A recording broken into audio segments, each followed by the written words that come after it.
كما صليت على إبراهيم وعلى آل إبراهيم في العالمين إنك حميد مجيد. قال الله تبارك وتعالى في كلامه المجيد: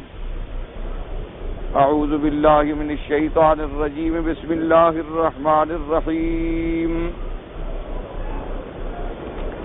لا أقسم بهذا البلد وأنت حل بهذا البلد ووالد وما ولد لقد خلقنا الإنسان في كبد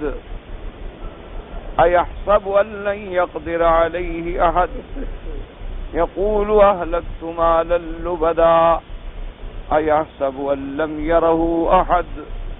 ألم نجعل له عينين ولسانا وشفتين وهديناه النجدين فلاقتحم العقبة وما أدراك ما العقبة فك رقبة أو إطعام في يوم ذي مسغبة يتيما ذا مقربة أو مسكينا ذا متربة ثم كان من الذين آمنوا وتواصوا بالصبر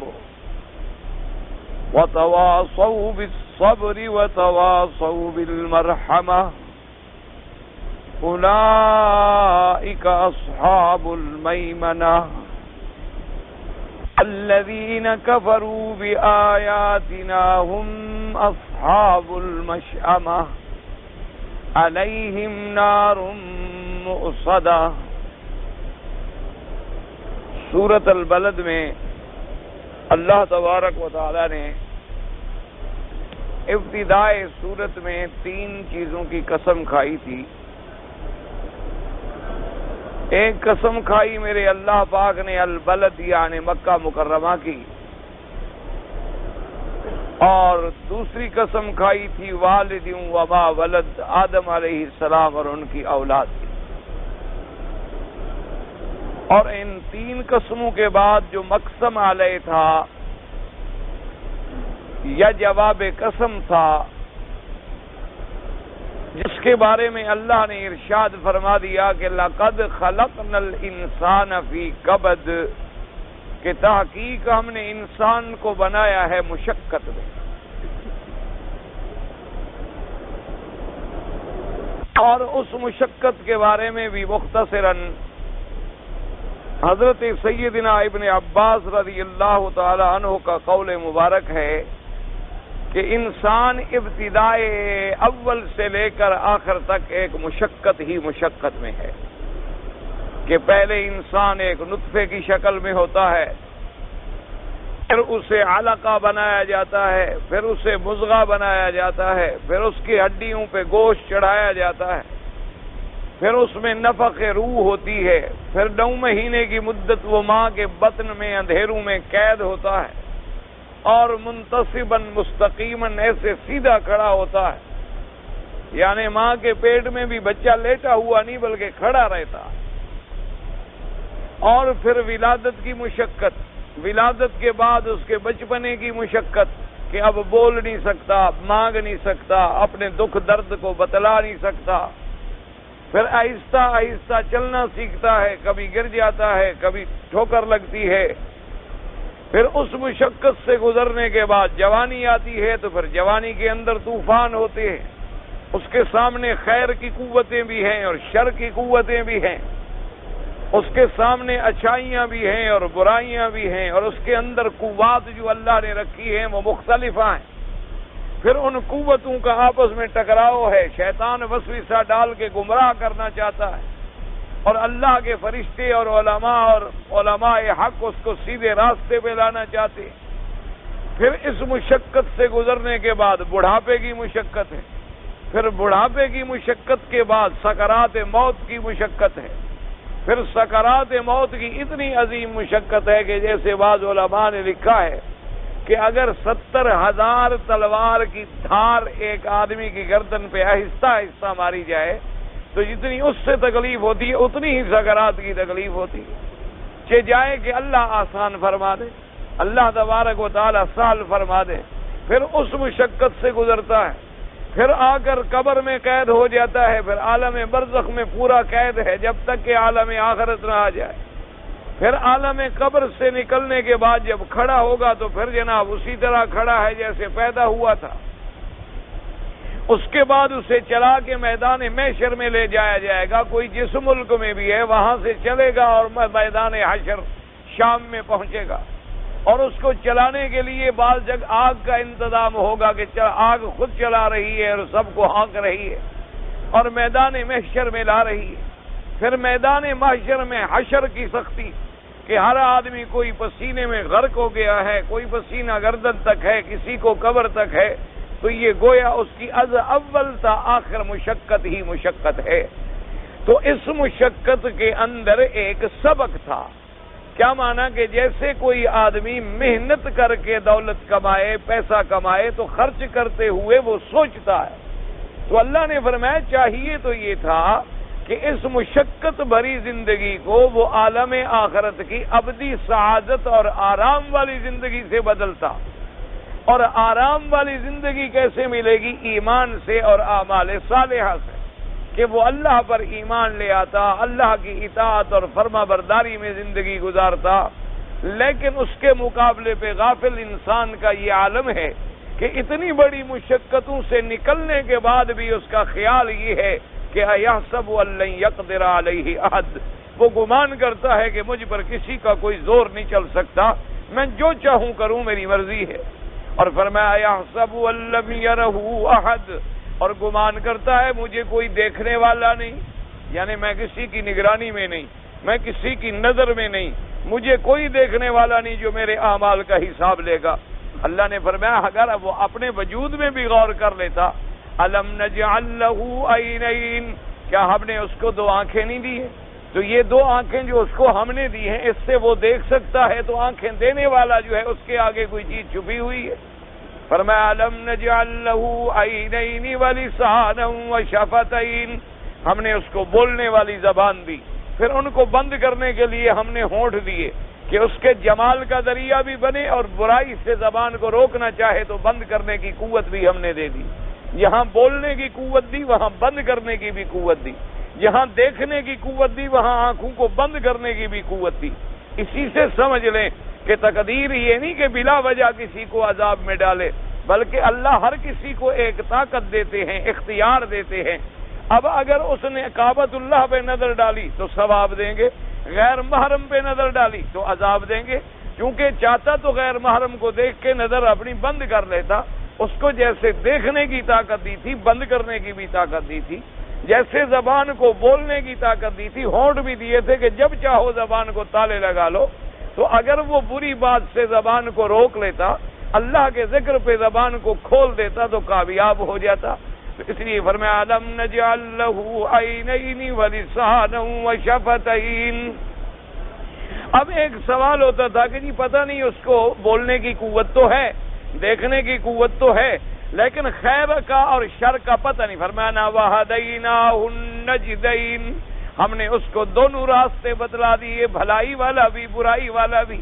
ہم نے اس کو بتلا دیا کہ یہ طریق الرحمن ہے، ہم نے بتلا دیا کہ یہ طریق شیطان ہے۔ ہر آدمی کو پتہ ہے کہ یہ عمل اللہ کے راضی کرنے والا ہے اور یہ عمل جو ہے اللہ کو ناراض کرنے والا ہے۔ آج دنیا میں کون شخص ہے جو نہیں جانتا کہ سچ بولنا اچھی بات ہے اور جھوٹ بولنا بری بات؟ کون بندہ ہے دنیا میں جو نہیں جانتا کہ چوری کرنا حرام ہے اور تجارت کرنا حلال ہے؟ کون دنیا میں ایسا بندہ ہے جو نہیں جانتا کہ اپنی بیوی حلال ہے اور غیر کی بیوی حرام ہے؟ کون نہیں جانتا دنیا کے اندر کے گالی دینا بری بات ہے اور قرآن پڑھنا اچھی بات ہے؟ ہر آدمی کو فرمایا ہم نے دونوں راستے بتلا دیے، ہدایت کا راستہ بھی بتلا دیا اور برائی کا راستہ بھی بتلا دیا، اور چلنے کی اس کو طاقت بھی دے دی، سمع و بصر بھی دے دی، دیکھنے کی قوتیں بھی دے دی کہ اب ان دو راستوں میں تم کیا اختیار کرتے ہو۔ اور بھلائی کا راستہ بتلانے کے لیے 1,24,000 پیغمبروں کو بھیجا، بھلائی کا راستہ بتلانے کے لیے اللہ نے آسمانوں سے کتابیں اتاری، بھلائی کا راستہ بتلانے کے لیے انبیاء کے بعد صحابہ، تابعین، تبع تابعین، ائمہ محدثین، اولیاء اللہ، عباد اللہ الصالحین، علماء امت کو بھیجا، اور برائی کے لیے شیطان اور شیطان کی ذریت کو بھیجا۔ تاکہ بندے کو پوری آزمائش کے بعد فیصلے کی قوت مل چکی ہے کہ اب وہ کون سا راستہ اختیار کرنا چاہتا ہے اور کون سے راستے سے بچنا چاہتا ہے۔ آج آپ دنیا میں دیکھ لیں، چاہے ایک آدمی چور ہے، ایک آدمی ڈاکو ہے، ایک آدمی قاتل ہے، ایک آدمی راہزن ہے، ایک آدمی شرابی ہے، ایک آدمی زانی ہے، ایک آدمی جواری ہے، لیکن جب اس سے پوچھیں گے وہ اپنے ہوش میں بیٹھا ہو تو آپ سے کہے گا کہ جی یہ بری بات ہے، میرے بری عادتوں میں پڑ گیا ہوں، میں برے ماحول میں پھنس گیا ہوں، میں غلط کاموں میں الجھ گیا۔ وہ سمجھتا ہے کہ یہ غلط ہے اور یہ صحیح ہے۔ فرمایا اب ہم نے سب کچھ بتا دیا تو اب تمہیں کیا کرنا تھا؟ فَلَقْتَحَمَ الْعَقَبَةَ، پھر تم نے کیوں نہ اس گھاٹی کو عبور کر لیا؟ جب ہم نے تمہیں بتا لیا کہ اس راستے سے تم جنت میں پہنچ سکتے ہو اور اس راستے سے تم جہنم میں جاؤ گے، تو تم نے اس مشقت والی گھاٹی کو عبور کیوں نہ کیا؟ اس کو گھاٹی اللہ نے قرآن میں اس لیے فرمایا کہ عبادت میں محنت پڑتی ہے، ریاضت میں محنت پڑتی ہے۔ جیسے کہ کسی شاعر نے کہا فرشتوں سے بہتر ہے انسان بننا، لیکن اس میں پڑتی ہے محنت زیادہ، ورنہ جب انسان بن جاتا ہے تو اللہ کے فرشتے بھی غلام بن جاتے ہیں۔ دیکھیں کہ جب انبیاء علیہم الصلوات والتسلیم اللہ تبارک و تعالی نے انہیں مقام انسانیت، مقام نبوت، مقام رسالت پہ سرفراز فرمایا تو اللہ کے فرشتے بھی ان کے سامنے آگے اجازت لیتے تھے۔ اللہ کے فرشتے بھی ان کے سپاہی بڑھ کے میدان بدر میں آ کے لڑائیوں میں شریک ہوتے تھے۔ اللہ کے فرشتے بھی آ کر حضور صلی اللہ علیہ وسلم کے آگے پیچھے غلاموں کی طرح جاتے تھے۔ تو اللہ نے فرمایا کہ جب تم انسان بنتے تم اس گھاٹی کو عبور کر لیتے۔ فَلَقْتَحَمَ الْعَقَبَةَ وَمَا أَدْرَاكَ مَا الْعَقَبَةُ، اور اس گھاٹی کیا ہے یہ گھاٹی اور اس کے عبور کرنے کا کیا طریقہ ہے؟ اب ان آیات میں اللہ نے بتایا، فرمایا فَكُّ رَقَبَةٍ، سب سے پہلا طریقہ تو یہ ہے کہ کوئی غلام ہو آزاد کرو، کسی غلام کو خریدو اور اللہ کے راستے میں آزاد کر دو۔ تو جب تم کسی غلام کو آزاد کرتے ہو تو اللہ تجھے جہنم کی آگ سے آزاد کر دیتے۔ اسی لیے ہوتا ہے، ایک حدیث مبارک میں آیا، حضور پاک صلی اللہ علیہ وآلہ آلہ واصحابہ وسلم تسلیما کثیرا کثیرا نے فرمایا کہ ایک عورت کو میں نے دیکھا کہ ایک بلی کی وجہ سے جہنم میں ڈال دی گئی۔ حضور صلی اللہ علیہ وسلم سے پوچھا گیا کہ یا رسول اللہ ایک بلی کی وجہ سے کیسے؟ فرمایا اس نے بلی کو باندھ کے رکھا ہوا تھا، نہ تو اس کو خود کوئی خوراک دیتی تھی اور نہ چھوڑ دیا کہ چلو وہ خود بیچاری پھر آ کے کھا لے گی۔ تو جب وہ مر گئی اللہ نے اسی کے بدلے میں اسے جہنم میں ڈال دیا کہ تم نے میرے ایک جانور پر اتنی زیادتی اور ظلم کیوں کیا؟ اسی طرح فرمایا حضور پاک نے کہ سابقہ امتوں میں سے ایک عورت تھی اور بڑی بدکار تھی اور فاحشہ تھی اور زانیہ تھی۔ ایک صحرا میں گزرتے ہوئے پیاس میں جب مبتلا ہوئی، ایک کچے کنویں پہ آ کے پانی پینے کے لیے اس نے دیکھا کوئی ڈول نہ ملا تو اس نے اپنے جوتے اتارے، اپنے دوپٹے کو باندھا، رسی بنایا اور جوتوں میں تھوڑا تھوڑا پانی بھر کے پینے کا ارادہ کیا۔ حضور نے فرمایا اس نے دیکھا کہ والکلب یلحس علی طرفہ، ایک کتا جو ہے کنارے پہ پیاس سے پڑا تڑپ رہا ہے اور موت کے قریب ہے۔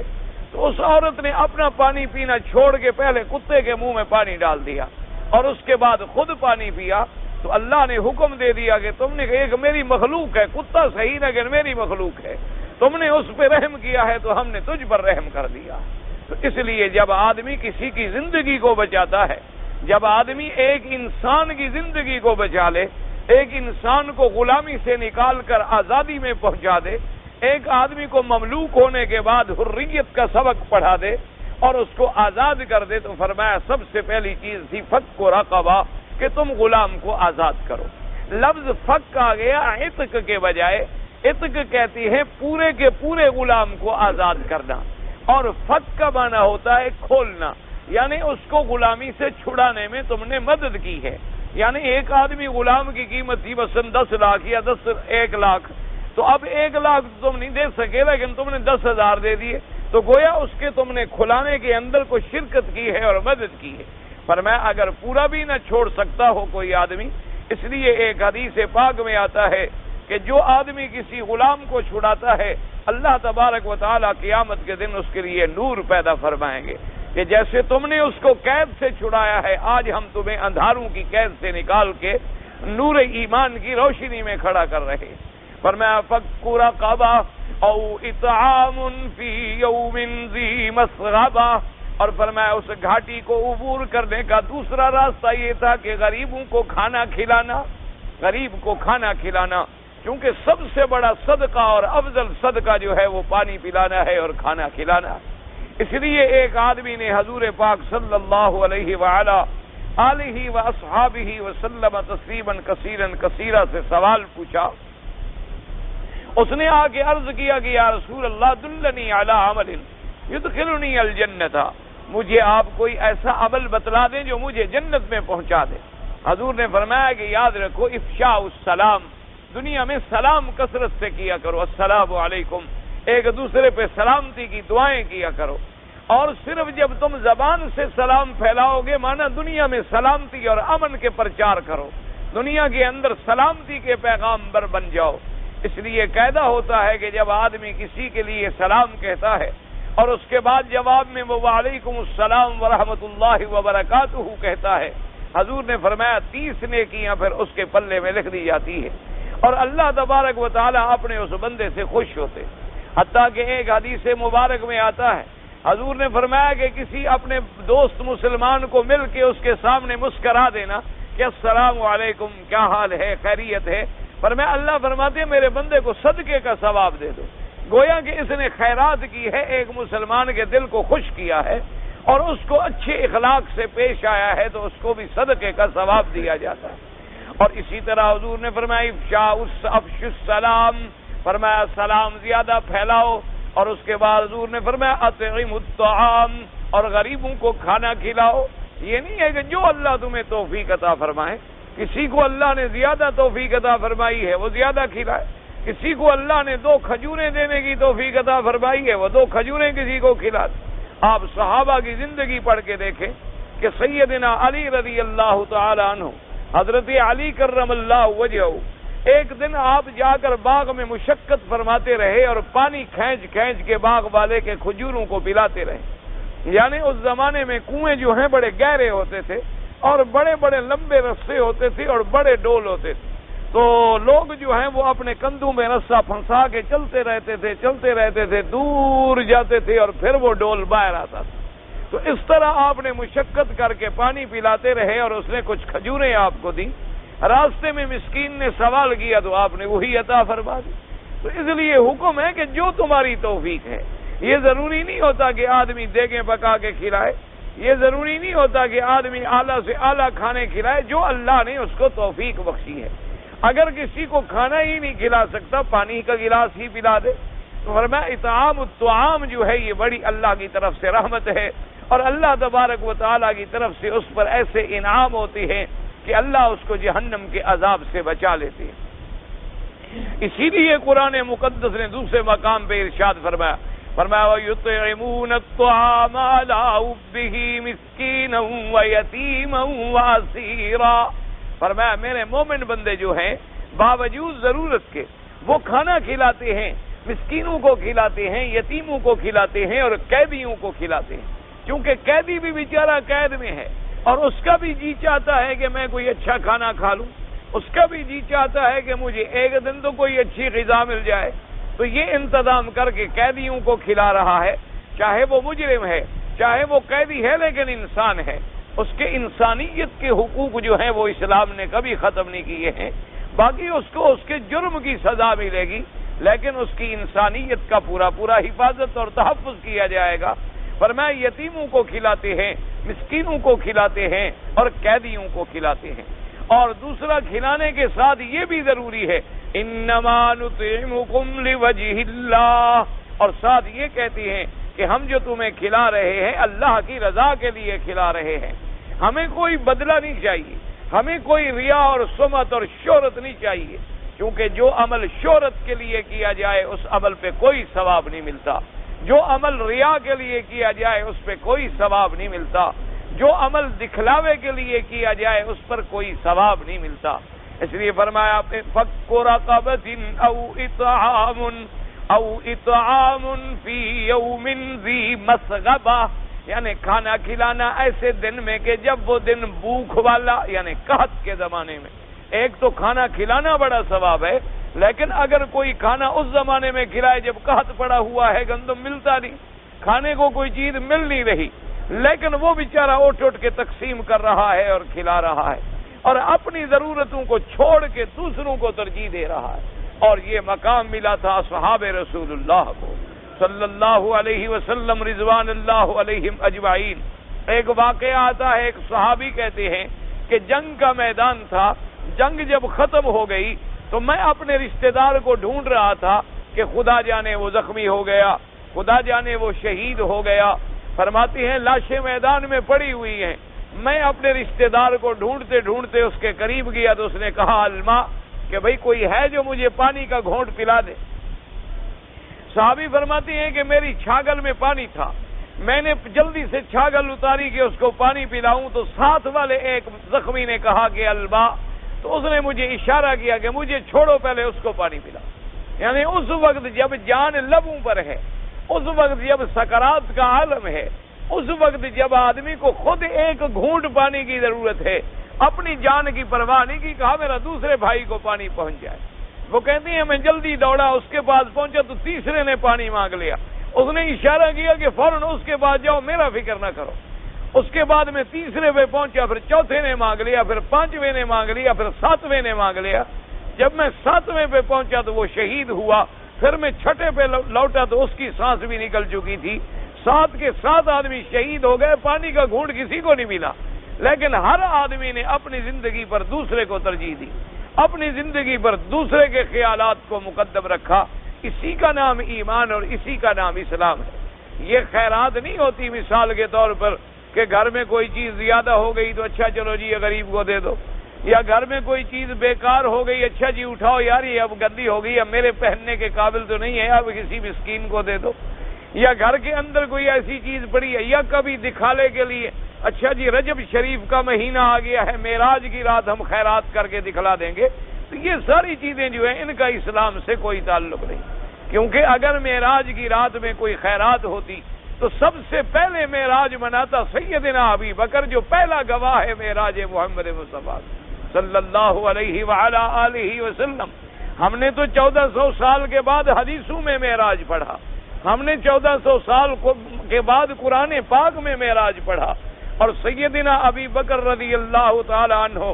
سب سے پہلا آدمی ہے جس نے تصدیق کی ہے معراج رسول اللہ کی صلی اللہ علیہ وسلم. کہ جب دشمنوں نے جا کے بتلایا کہ حضور فرماتی ہے مجھے معراج ہوا ہے، تو ابی بکر نے کوئی بات ہی نہیں پوچھی. اس نے کہا قضا قال رسول اللہ، جو تم کہہ رہے ہو اسی طرح میرے آقا نے فرمایا. انہوں نے کہا ابھی سن کے آ رہے، کہا صدق رسول اللہ، حضور نے سچ فرمایا ہے. لیکن ابی بکر صدیق نے کبھی رجبی نہیں منائی، ابی بکر صدیق نے کبھی 27 رجب کی رات کو خیرات نہیں کی، اصحاب رسول اللہ صلی اللہ علیہ وسلم نے کبھی خیرات نہیں کی. آج کل یہ رواج بن گئے ہیں، اور رواج کو عبادت سے بھی زیادہ لوگوں نے درجہ دے دیا ہے. یعنی اگر کوئی 27 رجب میں خیرات کر لے، اگر کوئی 12 ربیع الاول کو خیرات کر لے، اگر کوئی رجب کے مہینوں میں روزے رکھ لے تو وہ پکا عاشق رسول ہے. حالانکہ علماء کی تحقیق ہے، حضرت شیخ الاسلام ابن القیم رحمۃ اللہ علیہ نے، اور اسی طرح شیخ الاسلام ابن تیمیہ رحمہ اللہ نے، اور اسی طرح محدثین کرام نے لکھا ہے کہ رجب کے مہینے میں روزے رکھنے کے بارے میں کوئی صحیح حدیث ثابت نہیں ہے محمد مصطفیٰ صلی اللہ علیہ وعلی آلہ وصحبہ وسلم. بلکہ انہوں نے لکھا ہے کہ جتنی حدیثیں رجب کے روزوں کے بارے میں ہیں، انہوں نے فرمایا یہ تمام حدیثیں موضوع ہیں اور جھوٹی ہیں، ان کی صداقت سے کوئی تعلق نہیں. ہاں ایک آدمی ہمیشہ ہر مہینے روزے رکھتا تھا، مثلاً جیسے مہینے میں 13 کی رات ہے، 14 کی رات ہے، 15 کی رات، جیسے انسان ہر ہفتے کے اندر سوموار اور خمیس کا روزہ رکھ لیتا، اگر وہ ہمیشہ رکھتا تھا اور اس میں رجب میں بھی رکھ لیا کوئی منع نہیں. لیکن بطور خاص رجب کے روزے سمجھ کے رکھنا، اس کا تعلق نہ قرآن سے ہے نہ حدیث رسول اللہ سے. اس رجب کے مہینے میں بطور خاص خیرات کرنا، یا 15 شعبان کی رات میں بطور خاص خیرات کرنا، یہ وہ چیزیں ہیں جو لوگوں نے خود ایجاد کی ہیں. اصل خیرات وہ ہوتی ہے فرمایا اطعام فی یوم ذی مسغبۃ، کہ جب لوگ قحط میں پڑے ہوں، لوگ بھوکوں مر رہے ہوں اور تم ان کی مدد کرو. آج کتنے مسلمان ملک ہیں، اللہ کے کعبے میں آپ ٹھنڈے دل سے غور کریں، آپ کشمیری مسلمانوں کے حال پہ غور کریں، آپ بنگلہ مسلمانوں کے حال پہ غور کریں، آپ برما کے مسلمانوں کے حال پہ غور کریں، آپ افریقن مسلمانوں کے حال پہ غور کریں۔ یعنی یقین فرمائیں، میں نے خود اخباروں میں پڑھا ہے کہ ہمارے مسلمان ملکوں میں ایک وقت کے کھانے پر عورت اپنی عصمت بیچ رہی ہے۔ ایسے لوگ موجود ہیں جو بھوک کی وجہ سے اپنی بچیوں کو بیچ رہے ہیں۔ اور میں نے خود پڑھی ہے رپورٹ ہندوؤں کی کہ ہم نے 1 لاکھ سے زیادہ مسلمانوں کو ہندو بنا دیا ہے۔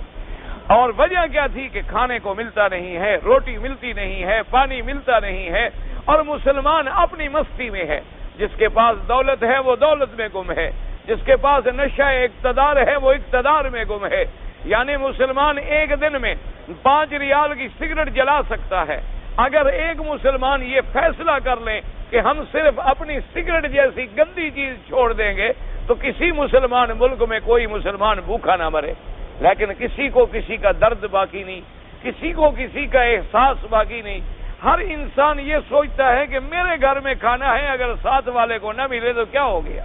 حالانکہ اسلام کا یہ حکم ہے کہ تم اتنا اونچا مکان نہ بناؤ کہ غریب کو دھوپ نہ ملے، فرمایا اتنی اونچی دیواریں نہ کھڑی کرو کہ غریب کی ہوائیں بند ہو جائیں۔ اسلام کا حکم ہے کہ تم نے اگر گھر میں گوشت پکایا ہے، تم ہمسائے کے گھر میں گوشت نہیں بھیج سکتے ہو، اس گوشت میں پانی بھی آدھا ڈال دو، اس کو شوربے کی پلیٹ ہی بھیج دو، چلو تم گوشت کھا لو، وہ شوربے سے 2 لقمے تو کھا لے بیچارہ، پیٹ تو بھر لے۔ اسلام یہ حکم دیتا ہے کہ اگر تم نے فروٹ منگائے ہیں، تم نے پھل منگائے ہیں، تو اس کے چھلکے جو ہیں دروازے کے باہر نہ پھینکو۔ کوئی غریب گزرے گا جو نہیں کھا سکتا تو اس کے دل سے آہ نہ نکل جائے۔ اسلام اتنی حکم دیتا ہے، اور اسلام کا یہ حکم ہے جو تیرا جیران ہے، پھر تو یہ تیرا ہمسایہ ہے، ان کے حالات کا حضور نے فرمایا جبریل آسمانوں سے کئی دفعہ اترے، فرمایا جبریل علیہ السلام یوسینی فی الجار فخفت ان یورثہ، وہ بار بار آگے کہتے کہ اللہ فرماتے میرا مدنی اپنے ہمسائے کا خیال رکھو، اپنے ہمسائے کا خیال رکھو، اپنے ہمسائے کا خیال رکھو۔ حضور نے فرمایا مجھے تو یہ ڈر لگ گیا کہ کہیں اللہ پاک شاید ہمسائے کو جائیداد میں وارث بھی نہ بنا دے۔ یعنی اتنے احکامات دیے گئے۔ اس لیے عربوں کا ایک محاورہ ہے، عرب کہتی ہیں الجار جار ولو جار، عرب کہتی ہیں بھی ہمسایہ ہمسایہ ہوتا ہے چاہے وہ ظالم ہی کیوں نہ ہو، چاہے وہ ظلم کرنے والا بھی کیوں نہ ہو، ہمسائے کے حقوق کا خیال رکھا جائے۔ ایک دن امام ابو حنیفہ رحمۃ اللہ علیہ، ان کا ایک ہمسایہ تھا، ان کے بارے میں آپ نے پوچھا کہ بھائی آج مجھے ہمسائے کی رات آواز نہیں آئی، کوئی معلوم ہے، کوئی بیچارہ بیمار ہے کیا ہے؟ انہوں نے کہا حضرت وہ آپ کا ہمسایہ تو نشائی ہے، بھنگ پیتا ہے، شراب پیتا ہے، اور نشے میں آ کر لوگوں سے لڑتا ہے، آج پولیس والے پکڑ کے اس کو لے گئے ہیں۔ تو امام صاحب نے فرمایا کہ اچھا درس بند کر دو، تو فوراً آپ اٹھے اور سیدھا پولیس اسٹیشن پر گئے۔ پولیس اسٹیشن والے اب حیران ہو گئے کہ امام ابو حنیفہ جو بادشاہوں کے پاس بھی چل کے نہ جائے، وہ تھانے میں آ گئے، وہ دوڑے بھاگے، حضرت کو ملے، حضرت کیا بات ہے؟ فرمایا ابھی تم نے ایک مجرم کو پکڑا ہے، ایک ملزم کو پکڑا ہے، اور میرا ہمسایہ ہے غریب، اگر اس سے کوئی رعایت ہو سکتی ہو تو کر دو۔ انہوں نے فرمایا حضرت آپ آ گئے ہیں تو یہ نشائی آدمی، بھنگی قسم کا آدمی ہے، اور پتہ نہیں آپ کو اس کا اتنا خیال کیوں آ گیا، آپ لے جائیں اس کو۔ آپ نے فرمایا اچھا اس کو چھوڑ دو، اسے چھوڑ دیا۔ تو شاگردوں نے کہا کہ حضرت آپ نے ایسا کیوں کیا؟ فرمایا کہ 20 سال ہو گئے ہیں، اس کی وجہ سے میں رات کو تہجد پڑھتا ہوں۔ انہوں نے پوچھا کہ حضرت وہ کیا وجہ ہے؟ فرمایا جب وہ نشے میں گالیاں دیتا ہے تو میں کہتا ہوں دیکھو اس کو ایک بوٹی کا نشہ ہے، اور تمہیں اللہ کی عبادت کا بھی کوئی نشہ نہیں، تمہیں اللہ تبارک و تعالیٰ کی یاد بھی نہیں جگاتی ہے، تو اس کی گالیوں سے میں جاگ جاتا ہوں، وہ گالیاں دیتا رہتا ہے، میں قرآن پڑھتا رہتا ہوں، تو بہرحال اس کا میرے اوپر بڑا احسان ہے۔ اس کو جب خبر دی گئی اور اس نے امام صاحب کا رویہ دیکھا تو شام کو آیا، کہنے لگا حضرت مجھے توبہ کرا دیں، آج کے بعد میں بھی کوئی غلطی نہیں کروں، میں نے بھی آج فیصلہ کر لیا ہے کہ اپنے اللہ کو منا لوں گا، اللہ تبارک و تعالیٰ کو راضی کر لوں گا۔ تو ہمسایہ جو ہے وہ ہمسایہ ہوتا ہے، ہمسایہ چاہے کوئی اچھا ہو، ہمسایہ چاہے کوئی برا ہو، اس کے حقوق ہوتے ہیں، اور اسلام نے بڑے حقوق رکھے ہیں۔ کھانے کھلانے کا بہت بڑا ثواب ہے، لیکن وہ ثواب دوگنا ہو جائے گا جب ضرورت وقت کھلایا جائے، یعنی اگلے آدمی کو ضرورت ہے، اگلے آدمی کے گھر میں بھوک ہے، بیوہ عورت ہے، چند بچے ہیں، کوئی مرد کمانے والا نہیں، ایک یتیم بچے ہیں، کوئی آدمی مدد کرنے والا نہیں، چند غریب مسکین لڑکے ہیں اور ان کی کوئی مدد کرنے والا نہیں، تو فرمایا اطعام فی یوم،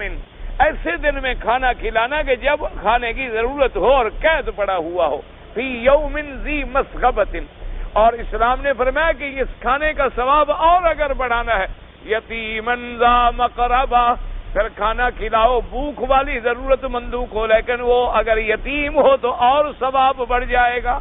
اگر یتیم ہے جس کا والد فوت ہو گیا ہے، بچوں کو چھوڑ گیا ہے، اب اس کے بچے بھی تو چاہتے ہیں جیسے تیرے بچے عید منانا چاہتے ہیں، تیرے بچے خوشیاں کرنا چاہتے ہیں، تیرے بچے ہفتے میں ایک دن سیر کرنا چاہتے ہیں، تیرے بچے اچھے اچھے کپڑے پہننا چاہتے ہیں، تو یتیم بچے بھی تو بچے ہیں، ان کا بھی تو دل کرتا ہے کہ کوئی ہمیں اچھا کھانا کھلا دے، کوئی ہمیں اچھی چیز پہنا دے، کوئی ہمیں اچھے سے اچھا لباس عطا کر دے، تو فرمایا یتیم کو کھلاؤ۔ میرے آقا کا فرمان ہے، حضور پاک صلی اللہ علیہ وآلہ آلہ وصحبہ وسلم تسلیما کثیرا کثیرا کا فرمان ہے، آپ نے فرمایا انا وکافل الیتیم، فرمایا میں اور یتیم کی کفالت کرنے والا قیامت میں ایسے ہوں گے جنت میں، فرمایا وہ میرے اتنے قریب ہوگا جنت میں جس آدمی نے یتیموں کی کفالت کی ہو، جس آدمی نے یتیموں کی حفاظت کی ہو، جس آدمی نے یتیموں کی رکھوالی کی ہو۔ اور پھر جب یتیم کی رکھوالی کی جاتی ہے تو من وجہ آدمی فرمایا الم یجدک یتیما فآوا، میرا مدنی ہم نے آپ کو یتیم پایا، پھر ہم نے آپ کو ٹھکانہ دیا، پھر ہم نے آپ کی حفاظت کی۔ تو فرماتی ہیں او اطعام فی یوم ذی مسغبۃ یتیما ذا مقربہ، اور ثواب بڑھ جائے گا، یتیم بھی ہو اور رشتہ دار بھی ہو۔ اگر یتیم بھی ہے اور رشتہ دار بھی ہے تو اس کو کھلانے میں اور ثواب بڑھ جائے گا۔ جیسے کہ حضور نے فرمایا اگر کسی ناواقف غریب کو کھانا کھلاؤ تو صدقے کا ثواب ملتا ہے، لیکن اگر کسی غریب رشتہ دار کو کھلاؤ تو دو ثواب ملتے ہیں، ایک صدقے کا ثواب ملتا ہے اور ایک صلہ رحمی کا ثواب ملتا ہے کہ تم نے رشتہ داروں کے ساتھ بھی صلہ رحمی کی ہے۔ تو اس لیے ہمیشہ اگر مسلمان بھائی جو اپنے ملک سے باہر آئے ہوئے ہیں اور جن کو اللہ نے یہاں رزق کے وسائل عطا فرما دیے ہیں، اگر اتنا ہی احساس کر لیں کہ اپنے اپنے رشتہ داروں میں غریبوں کی فہرست بنا لیں، یتیموں کی فہرست بنا لیں، بیواؤں کی فہرست بنا لیں، اور اپنی تنخواہوں میں سے معمولی سی چیز، یعنی اگر تم 5,000 کماتے ہو اور 500 غریبوں کے لیے نکال لو اور ان کی ہمدردی کرتے رہو تو تیرے لیے جنت کے راستے اور دروازے کھل جائیں گے۔ تو اگر ہر آدمی، اور اسی طرح یاد رکھیں مثلا ایک آدمی نے مجھے کچھ دیا، اب اس کو کیا پتا میں امیر ہوں یا غریب ہوں، لیکن ہر آدمی اپنے رشتہ داروں کو جانتا ہے، ہر آدمی اپنے علاقے کے غریبوں کو جانتا ہے کہ میرے بھائی کے بیٹے ہیں یا میرے بھانجے ہیں، میرے بھتیجے ہیں، میرے چچا زاد بھائی ہیں، ان کی کیا حالت ہے، وہ زیادہ مستحق ہے۔ اس لیے حکم ہے کہ صدقہ اگر کرنا ہے وَآتِ ذَا الْقُرْبَى حَقَّهُ وَالْمِسْكِينَ وَابْنِ السَّبِيلِ، اللہ نے قرآن میں فرمایا سب سے پہلے غریب رشتہ داروں کو دو، رشتہ داروں کے بعد ہاں اگر تیرے رشتہ داروں میں غریب کوئی نہیں تو پھر تم مسکینوں کو دو، پھر تم مسافروں کو دو، پھر تم یتیموں کو دو۔ اس کے اندر بھی اسلام نے یہ حکم دیا ہے کہ اگر تیرے رشتہ داروں میں کوئی غریب نہیں پھر تیرا جو ہمسایہ ہے وہ زیادہ حقدار ہے، اگر تیرے ہمسائے میں کوئی غریب نہیں تیرے محلے والا زیادہ حقدار ہے،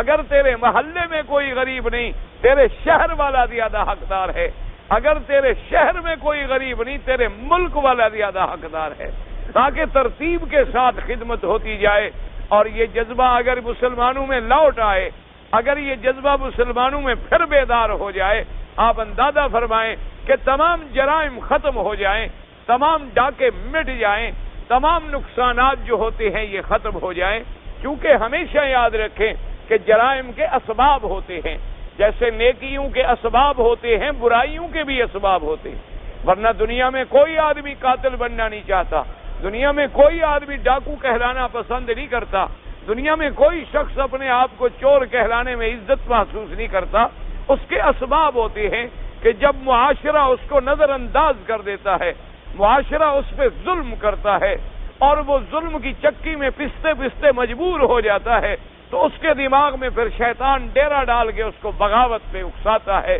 اور پھر وہ عمل کا ایک رد عمل بن جاتا ہے۔ اگر مسلمان صحیح معنوں میں زکوٰۃ ادا کر دیں، اگر مسلمان صحیح معنوں میں اپنے اپنے غریبوں کو خیرات ادا کر دیں، تو تمام معاشرے سے جرائم جو ہیں وہ ختم ہو سکتے ہیں۔ آپ اسی طرح اندازہ فرمائیں کہ پورے مہاجرین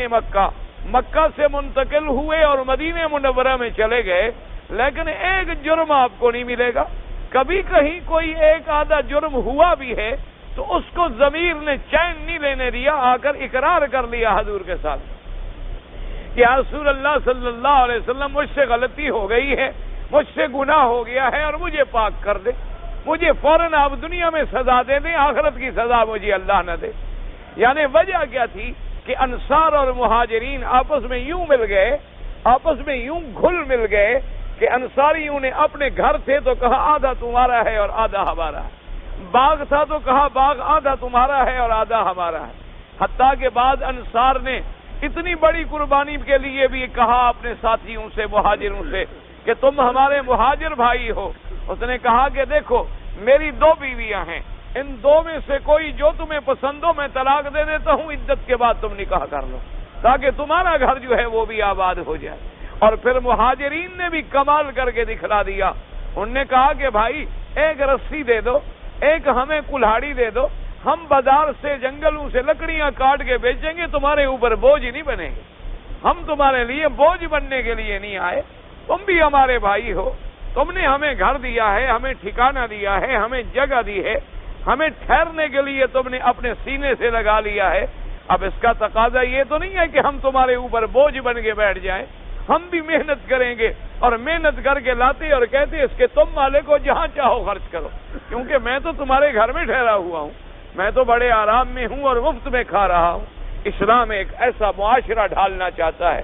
جب معاشرے کی اصلاح ہو جاتی ہے تو جرم خود بخود ختم ہو جاتے ہیں۔ اب اسی سے اندازہ فرما لیں آپ کہ یہ عرب کی سرزمین ہے، ماشاءاللہ ان لوگوں کے اندر بڑی خوبی ہے، ہزاروں غلطیاں بھی ہوں گی، یہ انسان ہے کوئی فرشتے نہیں ہیں، ان کے اندر بھی ہزاروں غلطیاں ہوں گی، لیکن ایک خوبی یہ ہے کہ عقیدہ ان کا مضبوط ہے، دوسری خوبی یہ ہے کہ نماز کبھی نہیں چھوڑیں گے، تیسری خوبی یہ ہے کہ جتنا اللہ نے دولت دی ہے باقاعدہ زکوٰۃ ادا کریں گے، اور حج تو زندگی میں ہے ہی ایک دفعہ، ہر آدمی ایک آدھا دفعہ حج کر لیتا ہے، پھر اس کے بعد نفلی حج ہے، اس کی مرضی آئے کرے مرضی آئے نہ کرے، نفلی عبادت کے اندر کوئی پابندی نہیں ہوتی۔ ہم لوگ نفلی عبادت پہ زور لگا دیں گے، نفلی حج کرنے کے لیے ہم 50,000 خرچ کر دیں گے اور 7 بھائی کی بچیاں یتیم بیچاری بغیر کپڑوں کے پھریں گی، ان کو 5,000 بھی ہم نہیں دیں گے، تو ایسی عبادت کا ہمیں کیا فائدہ حاصل ہوگا؟ حالانکہ عبادت کے لیے زندگی میں اللہ نے ایک دفعہ فرض کیا ہے، ایک دفعہ اگر ہم نے ادا کر لیا تو اب نفلی عبادت سے ان غریبوں کی ہمدردی کرنا جو تھا وہ زیادہ ثواب ہے۔ اسی لیے ایک حدیث مبارک میں آتا ہے کہ اگر آدمی کسی غریب کی، کسی مظلوم کی ہمدردی میں ایک گھڑی بھی لگاتا ہے تو سالوں کی عبادت نفلی سے اللہ اس کو زیادہ ثواب عطا فرماتے ہیں۔ فرمایا کہ جب تم کسی پہ رحم کرتے ہو تو ارحم الراحمین تم پر رحم کر دیتے، تو فرمایا یتیمن ذا مقربہ، یتیموں کو کھلاؤ، اور یتیم بھی اگر رشتہ دار ہو تو سبحان اللہ، کیونکہ قرابت کی وجہ سے اس کا حق جو ہے زیادہ بڑھ جاتا۔ حتیٰ کہ ایک دن حضور نے فرمایا صحابی سے، آپ نے فرمایا کہ جو تم اپنی بیوی کو ایک لقمہ کھلاتے ہو اللہ تبارک و تعالیٰ تمہیں اس پر صدقے کا ثواب بھی عطا فرماتے ہیں۔ تو صحابی نے پوچھا، اس نے کہا حضور اپنی بیوی کو کھلانا تو ہماری ذمہ داری ہے، بیوی کا خرچہ، بیوی کا نفقہ، بیوی کی رہائش اور سکنا یہ تو خاوند پر ذمہ داری ہے شرعاً، کہ شرعاً اس نے گھر بھی دینا ہے، اس کو روٹی کپڑا بھی دینا ہے، تو پھر صدقے کا ثواب ہمیں کیوں ملتا ہے؟ تو حضور نے فرمایا کہ اگر یہ لقمہ تم کسی غیر عورت کے منہ میں رکھتے تو گناہ ہوتا؟ اس نے کہا ہاں حضور بالکل گناہ ہوتا۔ تو فرمایا جب تم نے غیر عورت کے بجائے اپنی بیوی کو دیا، اللہ فرماتے حق بھی ادا ہوا اور صدقے کا ثواب بھی عطا فرماتے۔ اس لیے حکم ہے کہ تم جو اپنے رشتہ داروں کو دو گے، اپنے غریبوں کو دو گے، اپنے اہل و عیال میں خرچ کرو گے، اللہ تبارک و تعالیٰ اس کے لیے زیادہ ثواب عطا فرماتے. فرمایا یتیما ذا مقربۃ او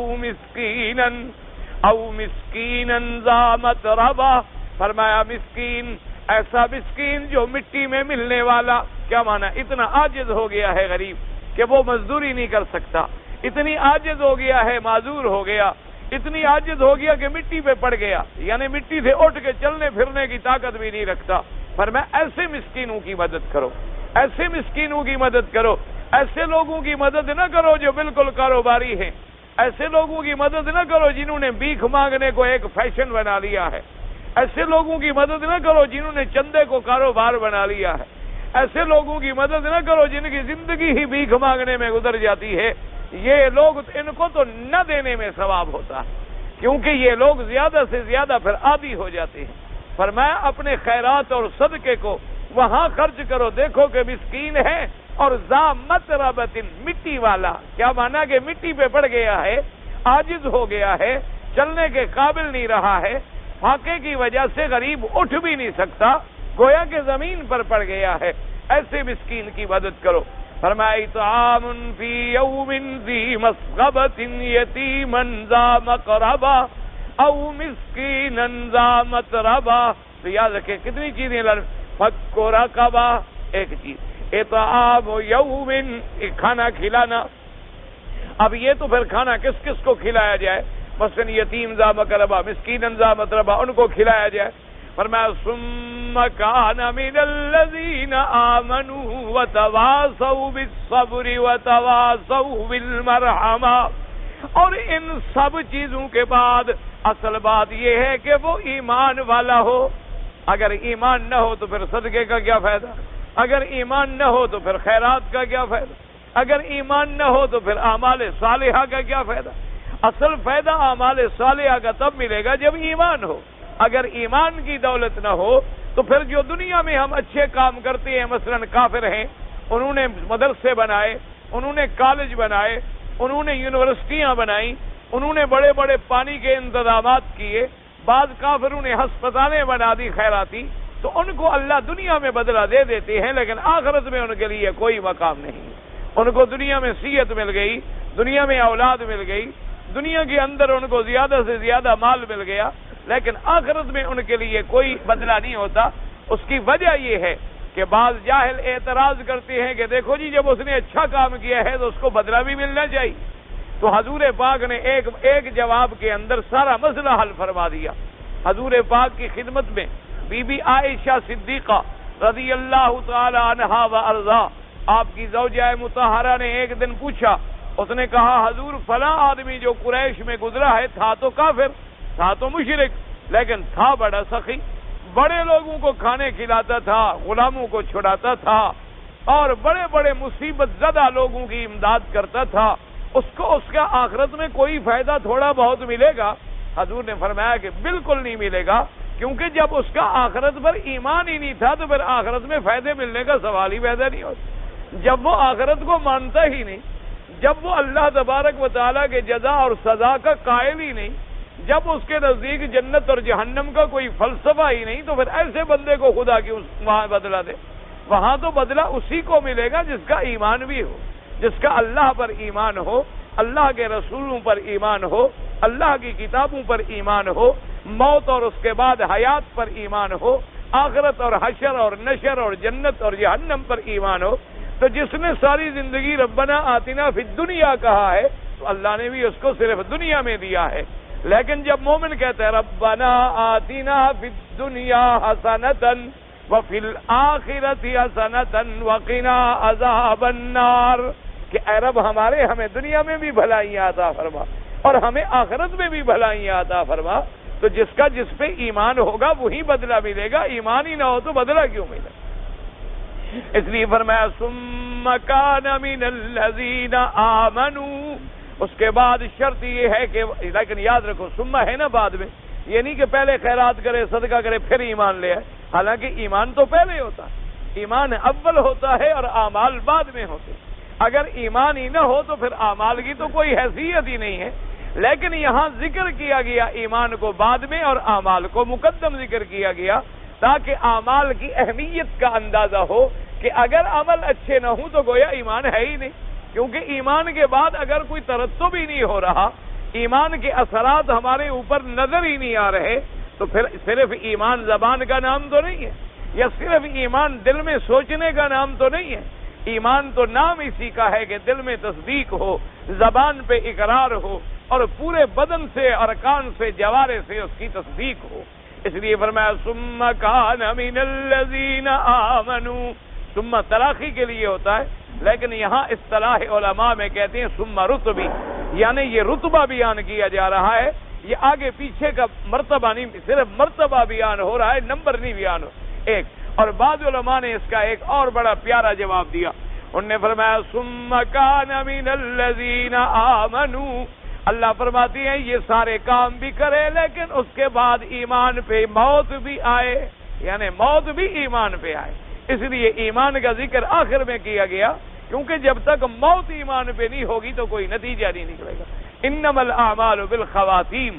اعمال کی دار و مدار جو ہے وہ خاتمے پر ہے۔ اگر آدمی ساری زندگی نیک عمل کرتا رہا لیکن مرنے سے پہلے اللہ معاف کرے قادیانی بن گیا، مرنے سے پہلے اللہ معاف کرے آغا خانی بن گیا، مرنے سے پہلے اللہ معاف کرے رافضی بن گیا، مرنے سے پہلے اللہ تبارک و تعالی معاف کرے متفرق ضالہ میں شامل ہو گیا، تو برباد ہو گئی کمائی زندگی کی۔ فرمایا ثم کان من الذین آمنوا، اور یاد رکھو مسلمانوں، اللہ نے فرمایا وتواصوا بالصبر وتواصوا بالمرحمہ، صرف ایمان نہیں بلکہ لوگوں کو صبر کی بھی وصیت کرے اور رحم کرنے کا بھی سبق سکھلائے۔ تو مومن کے لیے تبلیغ بھی واجب ہے۔ یاد رکھو ہر مومن کے لیے تبلیغ کرنا جو ہے وہ ضروری ہے، کہ ہر بندہ اللہ کے دین کا مبلغ بنے، ہر بندہ اللہ کے دین کا تبلیغ کرنے والا بنے۔ قرآن نے جہاں جہاں بھی فرمایا، دو جگہ پر فرمایا والعصر ان الانسان لفی خسر الا الذین آمنوا وعملوا الصالحات وتواصوا بالحق وتواصوا بالصبر، وہاں بھی فرمایا تواصی بالحق جو ہے مومن کے لیے لازم ہے، جیسے یہاں فرمایا تواصوا بالصبر، صبر کی وصیت اور نصیحت کرنا جو ہے مسلمان پہ لازم ہے۔ جیسے قرآن کہتا ہے کنتم خیر امت اخرجت للناس تأمرون بالمعروف وتنہون عن المنکر، اور جیسے میرے آقا نے فرمایا بلغوا انی ولو آیہ، حضور نے فرمایا تمہیں ایک آیت بھی آتی ہے، ایک حدیث بھی آتی ہے تو دوسرے کو پہنچاؤ، دوسرے کو تبلیغ کرو، اللہ کا دین پہنچاؤ۔ تو لہذا ہر آدمی، ہر مسلمان جو ہے وہ مبلغ ہے۔ اور یاد رکھو اگر مسلمان اپنے عمل پہ قائم ہو تو حقیقتاً مبلغ ہے۔ کیا معنی؟ مثال کے طور پر یعنی آپ یورپ میں جائیں، آپ کافروں کے ملکوں میں سفر کر رہے ہیں، اگر ایئرپورٹ پہ آپ آ گئے یا جہاز میں آپ آ گئے، نماز کا وقت ہو گیا، آپ ان سے پوچھیں گے کہ جناب مجھے وضو کرنا ہے، وہ پانی کی جگہ کہاں ہے؟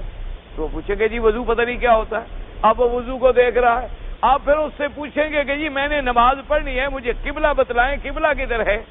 تو وہ کہے گا جی قبلہ کیا ہوتا ہے؟ تو پھر آپ بتائیں گے جی ہمارا کعبہ ہے۔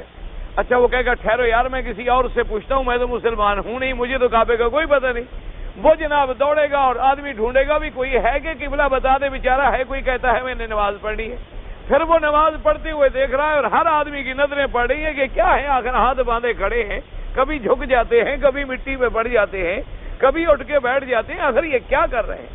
آپ ہوٹل میں گئے ہیں تو آپ ان کو کہہ رہے ہیں بھی خیال رکھنا، میں نے خنزیر نہیں کھانا چونکہ خنزیر حرام ہے، میں نے شراب نہیں پینی چونکہ شراب حرام ہے، اور مجھے قبلہ بھی بتلا دو اور مجھے جگہ بھی بتلا دو، میں نے نماز بھی پڑھنی ہے۔ تو مسلمان کی تو زندگی ہی تبلیغ ہے، وہ تو بدقسمت ہے جو تبلیغ سے محروم ہو جائے، وہ بدقسمت ہے جو بیچارہ اللہ تبارک و تعالی جس کو توفیق بھی دے اور پھر وہ مبلغ نہ بنے، پھر وہ دین کا سپاہی نہ بنے، دین کی تبلیغ کرنے والا نہ بنے۔ یہی وجہ ہے کہ آج ہمارا مسلمان جب کافر ملک میں جاتا ہے، وہ جہاز میں بیٹھتے ہوئے ان جیسا سوٹ پہن لیتا ہے، ان جیسی شکل بنا لیتا ہے، نہ اس کو نماز کا فکر ہے، نہ اس کو رمضان کے روزے کا فکر ہے، نہ اس کو حلال کا فکر ہے، نہ اس کو حرام کا فکر ہے۔ جہاز میں بیٹھے بیٹھے شراب شروع ہو گیا ہے، جہاز میں بیٹھے بیٹھے خنزیر کے گوشت شروع ہو گئے ہیں، تو اب اس کو کون مسلمان سمجھے گا؟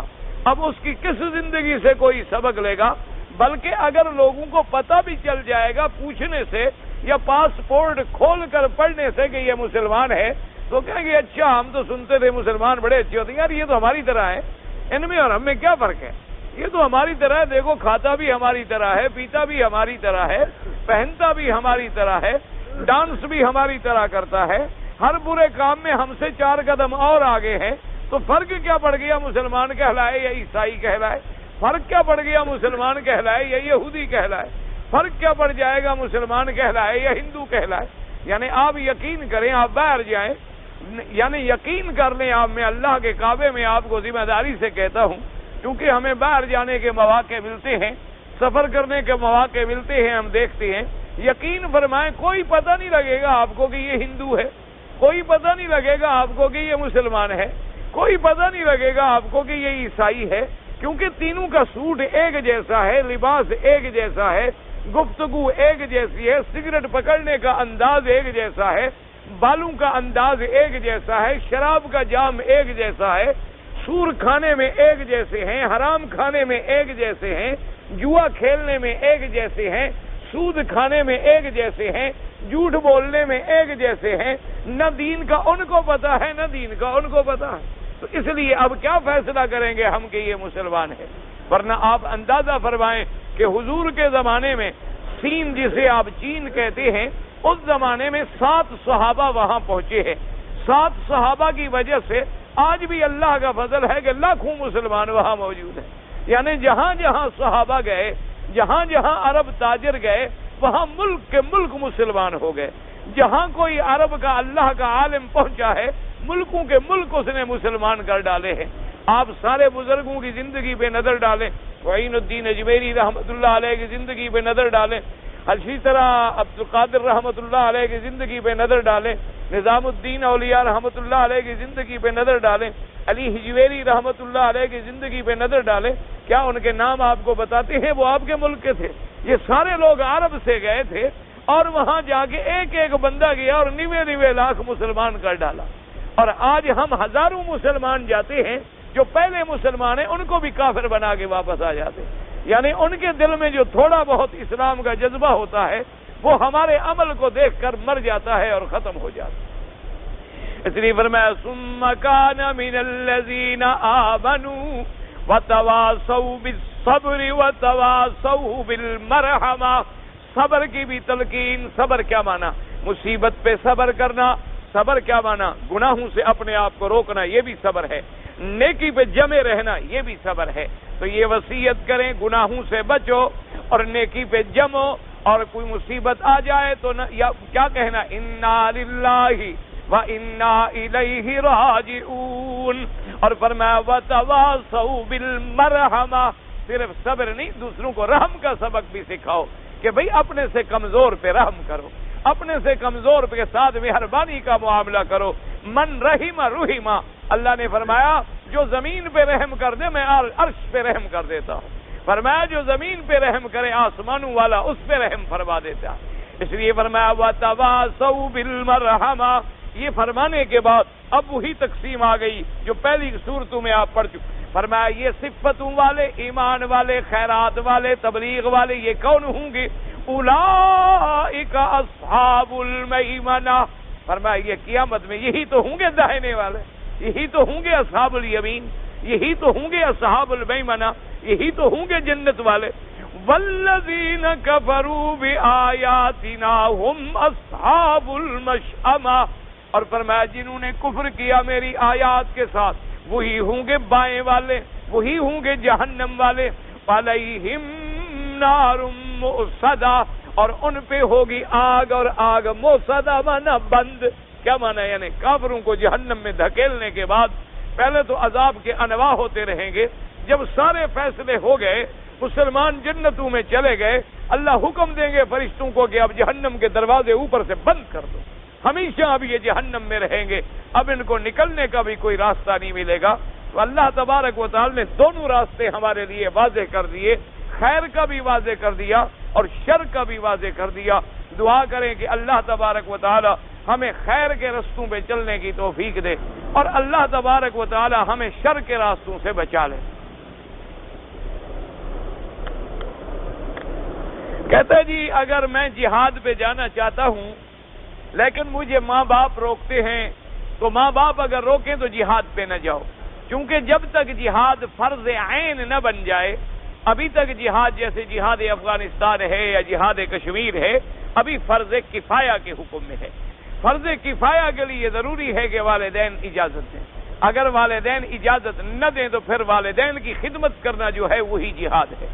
ایک صحابی کے بارے میں آتا ہے، اس نے میرے آقا سے آگے پوچھا کہ یا رسول اللہ صلی اللہ علیہ وسلم میں جہاد پہ جانا چاہتا ہوں، آپ نے فرمایا تمہارے ماں باپ بھی زندہ ہیں؟ تو اس نے کہا حضور میرے ماں باپ زندہ بھی ہیں، بوڑھے بھی ہیں، اور مجھے چھوڑنا بھی نہیں چاہتے۔ آپ نے فرمایا فیہن فجاہد، ان میں جا کر جہاد کرو، ان کی خدمت کرو، اللہ تمہیں جہاد کا ثواب عطا فرمائیں گے۔ عین اس وقت ہو جاتا ہے، اللہ معاف کرے، کہ مسلمان ملک پہ کوئی کافر چڑھائے، پھر ہر آدمی پہ فرض ہو جائے گا، پھر ہر آدمی پہ فرض ہو جائے گا کہ کافروں کے خلاف لڑے۔ ایک یہ ہوتا ہے کہ ایک مسلمان ملک ہے اور وہاں، یا ایک کافر ملک ہے وہاں لڑائی ہو رہی ہے، پھر ساتھ والے مسلمانوں پہ فرض ہے، پھر ان کے ساتھ والے مسلمانوں پہ فرض ہے۔ تو ترتیب کے ساتھ اسلام نے جہاد کے احکام دیے ہیں، لیکن اطاعت والدین جو ہے وہ بڑی ضروری ہے۔ جی کہ بہشتی زیور کتاب کے متعلق آپ کیا کہتے ہیں؟ بھئی میں نے بہشتی زیور کتاب جو ہے اچھی طرح کوئی من الف الی یا تو نہیں پڑھی، لیکن اس کے مختلف مقامات دیکھے ہیں، اور جو لکھنے والے ہیں وہ بہت بڑے عالم ہیں، اللہ تبارک و تعالی ان کی قبر پہ کروڑوں رحمتیں فرمائے۔ اور وہ کتاب گویا کہ ایک اصل میں ان کا مقصد یہ تھا کہ جب بچے بچیوں کی شادی ہوتی ہے تو بچیوں کو گویا کہ ہم یہ دنیا کے زیور کے بجائے ایک بہشت کا زیور دے دیں، تاکہ وہ دین ایمان کے مسئلے سیکھ لیں، وہ حلال اور حرام سیکھ لیں، وہ نماز روزہ سیکھ لیں، وہ خاوند کے حقوق ادا کرنا سیکھ لیں، ان کو کچھ دین کی باتیں آ جائیں۔ اور وہ اصل میں لکھی تو گئی ہے بچیوں کے لیے، لیکن وہ کتاب اللہ کا فضل ہے اتنی مقبول ہوئی ہے کہ آج کل دنیا کے 50% مولوی اسی کتاب کو پڑھ کر مسئلے بتلاتے ہیں بیچارے، کیونکہ آسان ہے نا، وہ بچیوں کے لیے جو لکھی گئی تھی تو سمجھنا بھی آسان ہے۔ بہرحال بہت اچھی کتاب ہے، تعلیم الاسلام ہے یا بہشتی زیور ہے، بہت اچھی کتابیں ہیں، ان سے فائدہ اٹھانا ضرور چاہیے۔ کہتے جی ہمارے ملک میں علامہ اقبال کی قبر پر یا محمد علی جناح کی قبر پر جو چادریں چڑھاتے ہیں، بھئی انبیاء کی قبر پہ پھولوں کی چادر چڑھانا حرام ہے، تو ان کی قبر پہ کہاں جائز ہو گئی؟ انبیاء اولیاء کی قبر پر بھی پھولوں کی چادریں چڑھانا جو ہے وہ حرام ہے۔ یہ تو دراصل ہندو کی رسمیں ہیں، وہ اپنے بتوں پہ پھول چڑھاتے ہیں، تو ہم نے بھی قبروں پہ شروع کر دیا، ورنہ اس کا اسلام سے کوئی تعلق نہیں، ایک رواج ہے۔ اللہ پاک سب کو ہدایت عطا فرمائے۔ کہتے جی ہمارے ہاں جو ختم قرآن کرتے ہیں مردے کے لیے اور مٹھائی تقسیم کرتے ہیں، بالکل ناجائز ہے۔ ختم کا معنی یہ ہوتا ہے کہ کوئی اگر فوت ہو گیا، اس کے رشتہ دار یا اس کے عزیز بغیر کسی کے کہنے کے یا بغیر کسی مٹھائی کے اور کھانے کے خود پڑھ رہے ہیں اور دعائیں کر رہے ہیں تو اللہ ثواب دیں گے۔ لیکن ہمارے ہاں جو رواج بن گیا ہے کہ لوگوں کو اکٹھا کرو، پھر مٹھائیاں تقسیم کرو، ایک دن مقرر کرو، 3واں 7واں 10واں، بالکل یہ بدعات ہیں۔ بجائے ثواب کے گناہ زیادہ ہوتا ہے، کوئی فائدہ بھی نہیں ہوتا۔ اصل ثواب کیا ہے کہ تیرا رشتہ دار مر گیا، تو دعائیں کر رہا، تیرا کوئی دوست فوت ہو گیا، تو اس کے لیے پڑھ رہا ہے، طواف کر کے اللہ سے دعائیں مانگ رہا ہے، تو نماز پڑھ کے اللہ سے دعائیں مانگ رہا ہے، یہ ثواب اس کو ملتا اور اس کا اس کو فائدہ ہوتا ہے۔ یہ جو ایک دنیا داری ہے، یہ رسم ہے، رواج ہے کہ مولوی کو بلاؤ اور مسجد کے لڑکوں کو بلاؤ اور یتیموں کو بلاؤ، اور مولوی بھی بیچارے مجبور ہو گئے چونکہ ایسے تو تم روٹی کھلاتے نہیں ان کو، وہ کہتے چلو اسی بہانے ہی چلو کوئی نہ کوئی بلا تو لیتا، ورنہ ایسے آپ نے کبھی کسی مولوی کو روٹی پوچھی؟ ایمان سے کہیں اللہ کے کعبے میں ہیں آپ، دیانت داری سے میں کہتا، کبھی آپ نے کسی مولوی سے جا کے پوچھا ہے کہ حضرت اس مہینے کا راشن آپ کے گھر میں ہے؟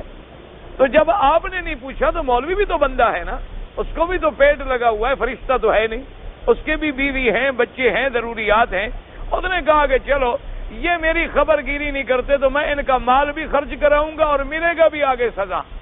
فائدہ بھی نہیں ہوگا۔ اس نے پھر تیسرے دن کا کل نکالا، 7 جمعراتیں نکالی، ایک 10واں بنایا، ایک 7واں بنایا، ایک 3واں بنایا، ایک 40واں بنایا، اتنی میں محلے کا کوئی اور بھی مر جاتا ہے۔ تو اللہ کی رحمت سے بہرحال اس کا سارا سال روٹی جو ہے چلتی رہتی۔ تم مولوی کو خود دینا شروع کر دو۔ یہاں کے علماء، یہاں کے ائمہ، یہاں کے جو مشائخ یا امام حرم ہیں، اللہ نے ان کو جتنا عزت دی ہے اور بادشاہ نے جو ان کو مرتبہ دیا ہے، انہوں نے کبھی تمہارے ختم میں شرکت کی ہے؟ ایمان سے کہو، یہ کبھی کسی کے کل کرنے آئے ہیں؟ ان نے بھی کبھی کہا ہے کہ جمعرات کو ہمارے گھر میں کچھ بھیجنا؟ کیونکہ اللہ نے ان کو اتنا دیا ہے اور اسلام کی حکومت ہے، انہوں نے ان کو وہی مقام اور مرتبہ دیا ہے جو ایک امام کا ہونا چاہیے، جو ایک عالم کا ہونا چاہیے، جو اس کی عزت اور عظمت ہونی چاہیے۔ امام ابو یوسف رحمۃ اللہ علیہ ہارون الرشید بادشاہ کے ساتھ سیر پہ نکلے ہوئے تھے دریا میں کشتی جو تھی طوفان میں پھنس گئی۔ پھنسنے کے بعد خدا کی قدرت ہے، ہوا کی لہر جو آئی تو کشتی کنارے کے جب قریب آئی تو امام ابو یوسف نے چھلانگ لگائی اور کنارے پہ چلے گئے۔ اتنی دیر میں کشتی پھر سمندر میں چلی گئی، پھر دریا کے گھیر میں آ گئی۔ تو وہاں جو خوش آمدی لوگ تھے انہوں نے کہا دیکھا جی مولوی نے اپنی جان بچا لی ہے، آپ کا فکر کوئی نہیں۔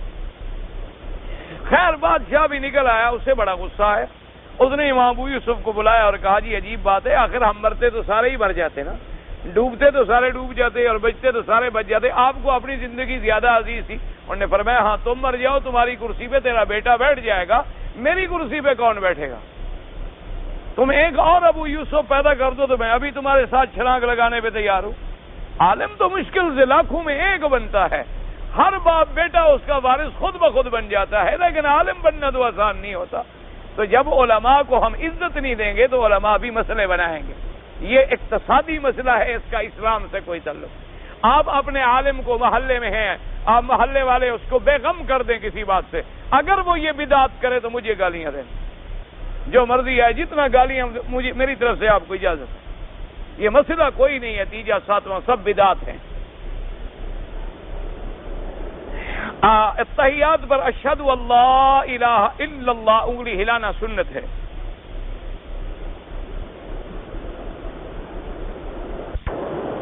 ہم کچھ مسلمان اکٹھے رہتے ہیں، ہمارے ساتھی ہے ایک، وہ ایک ہفتہ داڑھی رکھتا ہے اور ایک ہفتہ بڑھا ڈالتا ہے، تو آپ اس کو نصیحت کریں اور ہدایت کریں، اللہ اس کو ہدایت دے۔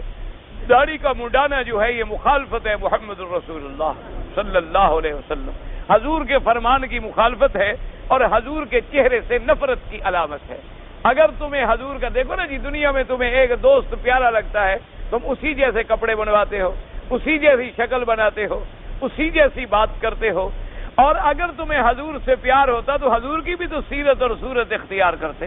اگر حضور صلی اللہ علیہ وسلم سے محبت ہوتی، اگر تمہیں صحیح معنوں میں اللہ کے اولیاء سے محبت ہوتی تو ان کی شکل بناتے، ان جیسا لباس پہنتے۔ ایسے آدمی کو بہرحال آپ نصیحت کریں اور وہ توبہ کرے، اللہ تبارک و تعالیٰ اسے بھی اور ہمیں بھی ہدایت دے۔